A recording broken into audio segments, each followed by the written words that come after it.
Health news మీకోసం.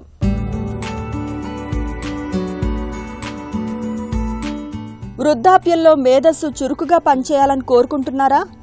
అయితే రోజులో నియమిత వ్యవధిలోనే, అంటే ఉదాహరణకు ఉదయం 10 గంటల నుంచి రాత్రి 7 గంటల మధ్యలో భోజన వేళలను పరిమితం చేసుకోవాలని, అలాగే పడుకోవడానికి ముందు 4 గంటల వరకు ఏమీ తినకుండా ఉండాలని సూచిస్తోంది ఒక తాజా అధ్యయనం.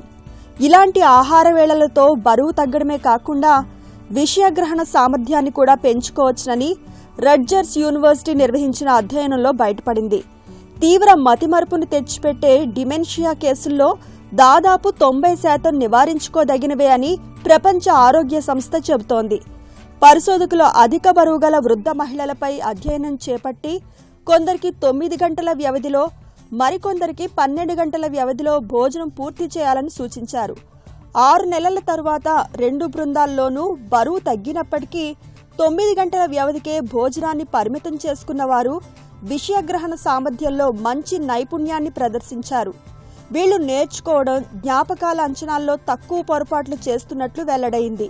రోజువారీ పనులకు అవసరమైన సమాచారాన్ని గుర్తు తెచ్చుకోవడానికి, ఏకాగ్రత, సమస్య పరిష్కారానికి ఈ నియమిత ఆహార పద్ధతి తోడ్పడుతుందని శాస్త్రవేత్తలు వివరిస్తున్నారు. జీవక్రియ మెరుగవడం, జీవ గడియారం సజావుగా పనిచేయడం వంటి ప్రయోజనాలు ఇందుకు దోహదం చేస్తున్నాయని పరిశోధకులు చెబుతున్నారు.